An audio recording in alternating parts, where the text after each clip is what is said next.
Army turned against me. Oh, yeah. You said to the Bubba Army, flood this man's cell phone with calls. That would be it. Yeah, there's been people try to screw with us, MJ and various things like that, but we'll move on. Hey, talking about Obama, the State of the Union speech tonight, he's, promising a spending freeze, even though he campaigned against it. What do you think? Well, the spending freeze is actually a spending increase because this year's budget is so much higher than last year's. Right. That if you were to lock it in, it would be a dramatic increase over last year. So, that has got to be one of the phoniest claims ever made by a politician, and there are a lot of contenders for that title. I don't even want a State of the Union. I just want somebody that can shoot him straight, ask him some serious questions that aren't pre-screened or padded or any of that stuff. Just give me a straight shooter up there. Don't tell me what you're doing for the country or he's just going to get up there and put himself over. It's sad. Now Brent told me, everybody's into this big Haiti shakedown. On Tucker, I've caught a lot of heat. If you still had your one-on-one television show, I probably would have been a guest this couple. Definitely would have been a guest. By saying when I said I'm hated out, I can't take it anymore. The $50-some million that we raised, because everybody wanted to do a big look at me. I'm all TV, and I'm an opportunist, and I'm a big media shakedown. And Bruce Springsteen and everybody else, Clooney. But we have a ton of problems here in our country. And Brent broke out some interesting facts. First of all, Tucker, what's your stance on Haiti? Well, it's a sad country. It was a sad country 3 weeks ago. It'll be a sad country 2 years from now, unfortunately. I want to see Haiti succeed and do better. And here are the according to the USA.gov. This is the money that we've given these people since 2007. In 2007, we gave Haiti $224 million. In 2008, we gave them $234 million.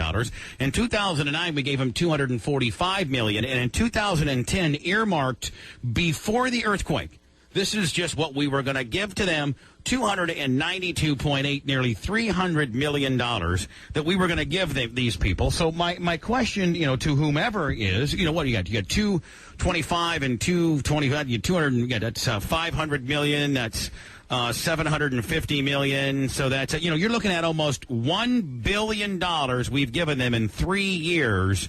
What have they done with it? They're still, poor. They still have shoddy construction. They're still hungry. For $1 billion, what did we get for that $1 billion? What did we get? Nothing. Nothing. I think a lot of aid is given not to help the people who receive it, but to make the people who give it feel good about themselves. So we've given these people $1 billion in a little over 3 years. Now that's up and beyond. Before you even count about what's been raised amidst of this earthquake deal. For $1 billion, you would have think they would have been completely able to rebuild the downtown so that the buildings that they build would not fall over during an earthquake. Yeah. There's a lot of evidence. First of all, I think it says what a incredibly nice country this is, that people have dug deep and sent all this money. We're just a bunch of suckers is what we are. We're suckers. Yeah, that may be true. We are, in a way. But we're also just really nice. And so for all the people the lefties are standing up talking about how, our only goal is to control the world for its oil supply and we're always wrecking stuff, that's a lie. Actually, this is a really nice country. And Brent also, on the other hand, there's a ton of evidence that aid over the long term doesn't make countries more prosperous. People, you know what I mean? It props up dictators. I think you when you give a ton of aid, you're enabling the corruption of their government. And at the end of the day, don't you? It's almost like what your dad used to make you do when you had to figure something out, and you had to get it done on your own, or it didn't get done. Well, sure, because the fact is that not everyone in Haiti is poor. There are rich people in Haiti, and they've gotten rich from foreign aid. And so the leadership of Haiti, which is corrupt and ineffective, disorganized, horrible, has benefited from foreign aid. I hate to say it, but probably the people, the upper echelon and the leaders of Haiti probably, and I probably will get in trouble for saying this, but they probably welcomed this hurricane, this earthquake, because Brent, at the end of the day, Tucker, did you hang up on me? No, I'm right here. At the end of the day, man, Brent, they're going to get more flooding of funds. At the end of the day, they'll probably be able to siphon or take some and get a bunch of stuff rebuilt that they don't have to pay for. That's exactly what they're going to do. It's just depressing. That country has had a terrible government for hundreds of years. Now, Brent gave me figures on the government spending and debt. So, Brent, we're giving $1 billion over the past 3 years to Haiti. Meanwhile, Brent, what you gave me was, now, do we have an actual rule as to what the debt ceiling can be? Yeah, it's on there. There's a line on there. It says statutory debt limit. Statutory debt limit is $12.394 trillion. Right. We're about to raise that. That's absurd. Yeah. So so basically, what is that, Tucker? We as a country has said, okay, here's the most debt we're going to get. We're going to give ourselves our own self-policed credit limit. We're like white trash that got a Capital One secured 500, and we're trying to max it out. But we know that we just got a letter in the mail a few days ago saying that they'll raise us. They'll extend us. Yeah. So rather than to be, smart and just put that Capital One, secured credit card away for a rainy day, we had to go out to Best Buy and buy us a flat screen TV and a new Blu-ray disc. I think that's exactly what we're doing. Anyway, the day of reckoning is never going to come, right? $12.394 trillion is our self-policed ceiling, and we're now very responsible of us. And as of today, or as of January 22nd, we're at $12.245 trillion. Yeah. So and we're worried about giving more money to somewhere that meanwhile we're 12 trillion in debt.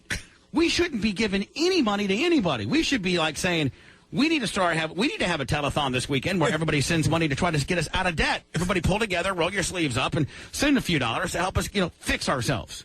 And yet, at the very same moment when we are literally drowning in debt and destroying the country, it is destroying the country.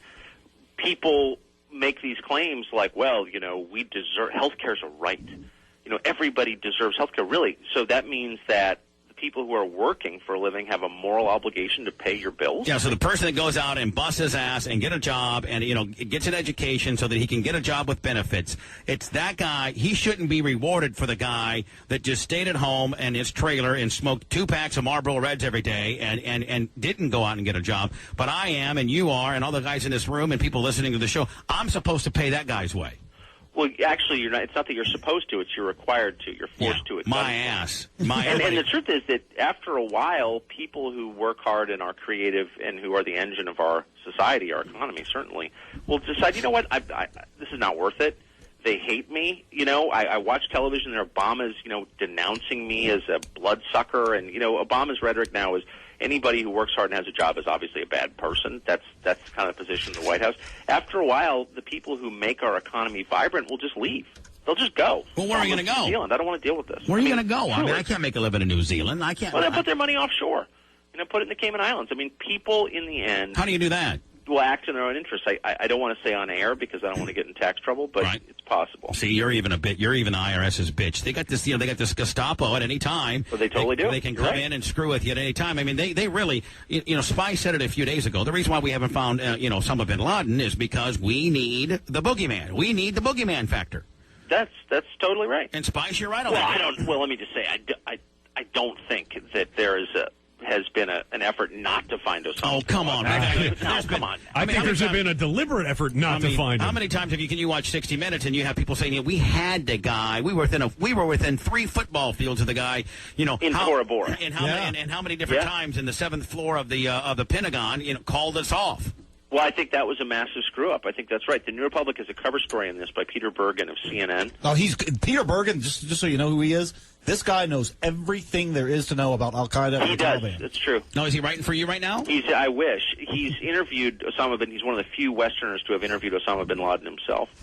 And he has this piece on Tora Bora, and it's a very interesting, well-reported reconstruction of what happened. And he makes the case, this was the central screw-up in the war on terror. There's no doubt about it. But I don't buy the fact that the U.S. government is intentionally not trying to get Osama bin Laden. I mean, it would be such a coup for any president whose administration was able to do that. Well, no, I mean, if you get him, then, like Spy says, the boogeyman is no longer, you no longer have anybody, we're no longer afraid of anything. Then what's your justification now? Now, okay, you got Osama, now what do? You're in all these places, and that's originally what you're supposed to be there for, so at that point, American people wouldn't want you to be like, okay, we got him, now let's get the hell out of there. Yeah. But yet we can't because, obviously we need to rebuild, we need to set up camp.